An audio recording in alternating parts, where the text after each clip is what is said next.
Bueno, vamos a cambiar completamente de tema. ¿Sabía usted que detrás de la apariencia seria y distante del técnico del Manchester City, Manuel Pellegrini, hay un hombre muy preocupado y de buen trato con los jugadores? Es uno de los aspectos de la vida personal del ingeniero que se pueden conocer en el libro Pellegrini, Lecciones sobre la vida y el fútbol. Vamos a conocer más detalles de este texto y nos acompaña precisamente en CNN Chile el periodista Patricio Abarca. Un gusto, Patricio, ¿cómo estás? ¿Qué tal? Mucho gusto, ¿cómo te va? Bien, pues estaba muy atenta el fin de semana pudiendo repasar parte de este libro y las anécdotas o partes de la historia que recoges de Manuel Pellegrini. ¿Por qué te fijas en la figura de Manuel Pellegrini? Porque era el mejor ejemplo de un técnico trabajando a alto nivel, primero que nada. O sea, yo cuando empecé a hacer un libro como este, cuando lo pensé, me había tocado ver de ejemplo un libro español que retrataba a entrenadores españoles de alto nivel, y el relato que se hacía de ellos involucraba un material mucho más alto que el del fútbol, de las posiciones, de los jugadores, que había liderazgo detrás de eso, gestión. Y cuando pensé qué entrenador chileno me podía calzar dentro de ese esquema, pensé que, Pellegrini estaba en el Villarreal y era el único técnico que eso tenía. Te iba a preguntar, ¿en qué etapa de la historia estaba en el Villarreal? Todavía no llegaba en el Real Madrid y menos a la Premier, claro. Claro, cuando a mí se me ocurrió, estaba él en el Villarreal. Y cuando empecé a tardarme en hablar con él, él llegó al Real Madrid, y cuando llegué desesperadamente a tratar de hablar con él, ya estaba en el Real Madrid. Y ahí conversé con él y él me dijo: no tengo tiempo, con su racionalidad, digamos. Y ahí solamente me quedé hurgando alrededor de su vida durante mucho tiempo, y al final fui consolidando mucho material a su alrededor. Y ahí salió el libro finalmente con eso. ¿Pero tu idea original era centrarse básicamente en conversaciones con el técnico? El libro que yo leí no tenía ninguna conversación con los técnicos. Lo que pasa es que los españoles también hacen a ver, la literatura deportiva española es muy literatura, digamos, tiene mucha interpretación, mucho punto de vista y mucha observación. Entonces, en realidad, no era imprescindible hacer tener que hablar con Pellegrini bajo ese parámetro.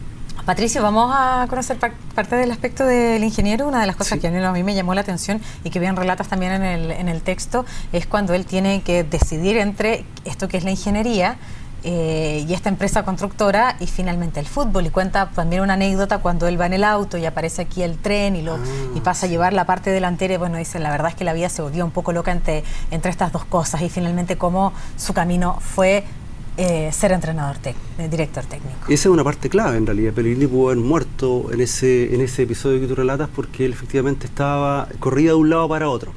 Corría entre O'Higgins de Rancagua y la empresa constructora. Pero él ya había estado en Palestino antes. Él había estado en la Chile, Palestino y luego en O'Higgins de Rancagua. Pero él, incluso desde que era jugador, tenía una empresa constructora. Entonces él vivía en esos dos mundos desde que tenía 30 años y era jugador todavía. Él tenía una obligación con su padre, su familia, tenía una mujer también ingeniero. O sea, él vivía en un mundo muy bien, muy firme, digamos. Entonces, mantener esta cosa con el fútbol era algo bien especial, era un emprendimiento. ¿Cómo lo vieron en la familia? Porque ahí también una familia de numerosos hermanos, todos, la mayoría de ellos profesionales universitarios, y cómo finalmente también él resuelve esto desde ese punto de vista. Bueno, lo primero es que cuando eres joven yo creo que él le tuerce la mano un poco al papá también, porque el papá lo que quería era que él estudiara, y él cumplía, porque además era un muy buen alumno, entró a una muy buena universidad, entró a una muy buena carrera, se demoró pero sacó la carrera. Yo creo que la parte más difícil no es que haya sido jugador, sino que haya sido técnico. Porque cuando uno es jugador está en la época en la que uno, no sé, pues todo, ensaya con otras cosas, viaja, forma una banda de rock, no sé, pero cuando llega a él a ser entrenador, él ya tenía una familia, tenía un nivel de gasto, un nivel de vida, y esa parte era mucho más difícil. Era como un emprendimiento, como que alguien tuviera un emprendimiento en Japón de algo así de raro. ¿Y cómo resolvió el tema de esto también del sustento, entendiendo las comodidades que estaba acostumbrado a vivir en su familia? Y cuando porque claro, él no llegó a Europa fácilmente, tuvo un largo recorrido por el fútbol local y no precisamente por grandes clubes desde el inicio. Él siempre trabajó, pues, es un tipo tremendamente organizado. O sea, cada día de Pellegrini es un día organizado y tiene una carta Gantt en su cabeza desde antes que las cartas Gantt se hicieran populares entre nosotros, digamos. Él tiene esa planificación desde que está en el colegio. O sea, fíjate que hay una cosa que él dice, que cuando él entrena, el 95% del partido está centrado en lo que él hace en el entrenamiento. Y por eso cuando uno lo ve a la orilla de la cancha, tampoco lo ve vuelto loco gesticulando, porque para él su convicción es que lo que él hace para jugar un partido de fútbol es prepararse antes. Su nivel de organización es superior. ¿Eso le ha dado el éxito? Bueno. Absolutamente, yo creo que sí. O sea, esa es una de las cosas que le ha dado el éxito. Yo creo que hay, no sé, 10 razones más o menos cruciales que le han dado el éxito. Pero ¿Y de esas 10 cuáles son?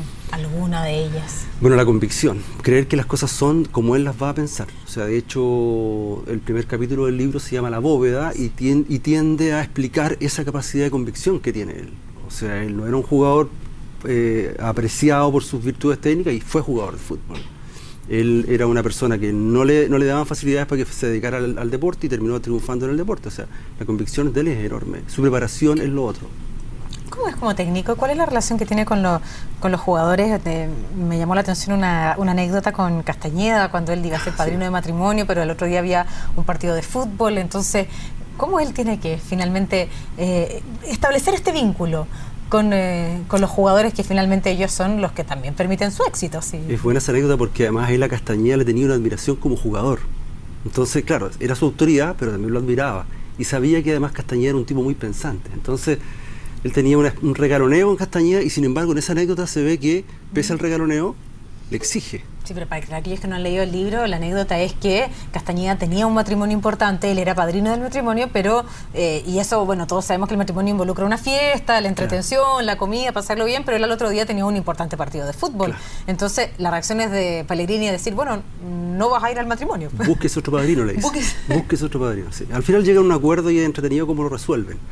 Pero el trato de él con el jugador es una cosa bien particular y que no se conoce de Pellegrini porque uno lo ve parco, lo ve serio, y sin embargo él, en el entorno con el que trabaja, él tiene un nivel de compromiso muy alto, una empatía muy alta. Ahora, tiene, como también lo dice otro jugador, Rodrigo Gómez, la distancia justa, ni muy lejos ni muy cerca. Tampoco hace que se le suban, digamos, arriba de la mesa. Entonces él tiene esa capacidad que además es una neutralidad que le ha permitido manejarse con jugadores europeos y sudamericanos. ¿Cuál dirías tú que ha sido el paso más complicado de Manuel Pellegrini? ¿Real Madrid? No, mira, el Real Madrid puede ser por dentro, porque él cuando llega al Real Madrid todos de acá vemos un triunfo, los chilenos vemos un triunfo, está en el Real Madrid, pero al mes él ve que no cuenta con el apoyo del presidente y empieza a sufrir eso en forma permanente. Lo que es impresionante es ver cuánto aguantó él teniendo siempre en contra al presidente y teniendo en contra varias otros tipos de faltas de apoyo, digamos, internas. Puede ser uno de los momentos bien difíciles en términos futbolísticos, pero yo creo que también en lo que vivió en River en la segunda temporada fue muy difícil, porque enfrentar el medio argentino en contra es algo muy complicado, es del día a día. ¿Cuál es la clave que lo lleva a Europa? Lo conocían, pues él finalmente ya le pasó cuando se fue a Ecuador, que estando en Ecuador lo llaman de San Lorenzo para conocerlo. Él ahí se da cuenta que está en el circuito internacional. Y ya estando en Argentina, está en el circuito mundial. Entonces, evidentemente, de hecho, cuando él se va a River, tiene varias ofertas, incluso México, que económicamente también es muy atractivo. Pero él quería Europa, él soñaba con Europa, y lo interesante es que él logra visualizar este espacio que le da el Villarreal para hacer un proyecto completo. Y apuesta por eso. Que es lo mismo que hace cuando se va al Málaga, apuesta por un proyecto. Son, digamos, también cálculos que él hace. No me queda mucho tiempo, pero bueno, ahora está en la Premier League. El año pasado incluso muchas veces escuchábamos que tal vez no iba a seguir en donde está Manuel Pellegrini. Bueno, pero al momento que llegó también tuvo un éxito bastante importante y ahora, bueno, sigue ahí. Entonces, ¿cómo ves tú el futuro de Pellegrini? Y te lo pregunto, ¿tú crees que en algún momento va a llegar de regreso a Chile a hacerse cargo el futuro de la selección chilena? Mira, en este momento en el Manchester yo creo que tiene un año muy difícil porque la Premier League es inmensamente competitiva y no sé si nosotros lo logramos apreciar de acá. Cualquier equipo te gana en el último minuto con un tiro libre, así que es difícil saber, pero yo creo que él va a tener una buena temporada. Depende va ganando, mucho. Te paso el dato. Va ganando. 2-0, porque a esta hora también precisamente debutaba en la Premier. Exactamente, claro. Y yo creo que él tiene que subir un peldaño más en la Champions League como para ir cumpliendo tareas. Y creo que la selección, a ver, no sé si... yo le he escuchado decir a él que el técnico tiene su mejor momento entre los 55 y los 65 años. Él tiene 61. Yo creo que le quedan 2 años más en Europa con esplendor, tal vez más. Y la selección, yo creo que es como un ideal para él. Una cosa, algo que él siente. Él, de hecho, se retira jugando un último partido por la selección. Y Y creo, claro, espero que cuando él llegue también haya comprensión, porque él tiene un sistema de trabajo que es un proceso. Es un proceso. Y los procesos son más difíciles con las de selecciones. encajar, y con las selecciones son difíciles. Yo veo, por ejemplo, ahora si lo hicieron a la similitud, veo el caso de Pekerman, que me parece que tienen como el tipo de temperamento similar, gente muy como pausada, más tranquila, que puede consolidar o abrirse espacio para consolidar un proceso. Pero no es que Pellegrini vaya a llegar acá y ponga 3 delanteros y todos contentos con eso. O sea, claro, además que sabemos que la hinchada exige resultados inmediatos y eso también es dura, sí. Muchas veces pesa en contra y pesa. Este libro está disponible para todos aquellos que quieran leer parte de las anécdotas que hemos comentado, ¿cierto? Sí, absolutamente. Está disponible en todas las librerías. Yo lo he visto mucho en la librería que leo, por ejemplo, el Parque Forestal. Lo he visto, en todas las otras y está disponible, sí.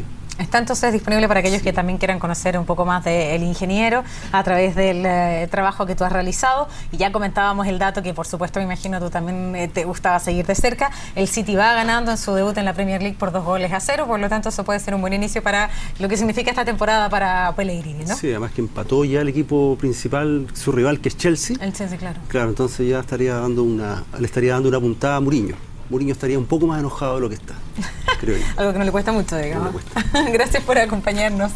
Muchas gracias. Y nosotros vamos a la pausa muy breve, no se vayan.